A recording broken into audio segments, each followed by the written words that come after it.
Dan keadaan sekarang ni kes-kes penderaan bertambah, kes-kes keganasan rumah tangga ada dan sebagainya. Perkara-perkara ini perlu lisan dan tapi sebagainya. soalan saya YB tak jawab pun lagi YB. Apa dia tu? RUU yang YB terlibat dalam perbahasan. Itulah dia maknanya.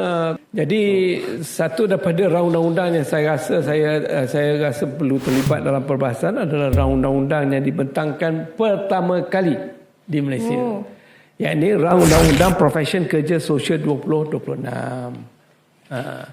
Jadi apa-apa yang latar belakang dia, kita menggalakkan mereka terlibat dalam menolong orang dan sebagainya, kan, bantu sana. Kita sebut tentang bencana, tolong orang, kita sebut tentang penderaan kanak-kanak, kita sebut tentang penderaan isteri, kita sebut tentang kes-kes kebajikan dan sebagainya. Tapi sebenarnya kita bergerak di atas peraturan-peraturan yang ada tanpa mempunyai satu akta yang khusus untuk mematabatkan pekerja-pekerja sosial.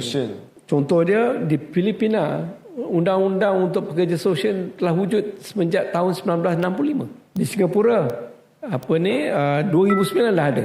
Di Thailand 2013. Di Indonesia 2019 dah ada. Kita tak ada. Kita baru nak buat. Jadi itu sebab saya rasa saya perlu terlibat dalam pembahasan kerana kita tidak ada satu undang-undang untuk memastikan bahawa perkhidmatan yang diberikan oleh pekerja-pekerja sosial ini dapat kita memastikan kualiti itu kepada satu tahap minima yang kita letak. Benchmarking menentukan bahawa pekerja-pekerja sosial ini dimartabatkan dan servis perkhidmatan itu diberi kepada satu tahap yang minima yang perlu dilaksanakan. Ada minimum. Di antara perkara yang utama besar dalam undang-undang ini adalah untuk meminta pekerja-pekerja sosial ini didaftar supaya dia ada regulated sikitlah.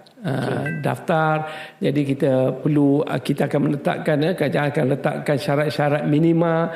Contohnya pekerja-pekerja sosial perlu melalui latihan sekian banyak. Maknanya kalau misalnya dalam satu badan tu dia full time. Jadi kita pastikan bahawa orang yang full time ni dia diiktiraf sebagai pekerja sosial, dia mempunyai kelulusan sewajarnya untuk melaksanakan ataupun menyampaikan perkhidmatan. It's a good start. Cuma kalau ikut hati saya tu, it should be more than this lah. Patut lebih daripada apa yang tu. Pada Januari 2026, nisbah satu pekerja sosial dengan rakyat Malaysia, satu pekerja sosial kepada 9,885. Bandingkan dengan dekat Amerika, contoh nisbah dia, satu pekerja sosial 490 orang. Dan keadaan sekarang ni kes-kes penderaan bertambah, kes-kes keganasan rumah tangga ada dan sebagainya. Perkara-perkara ini perlu ditangani.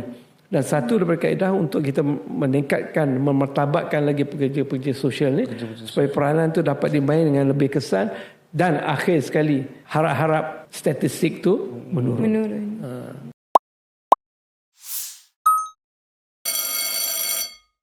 Test.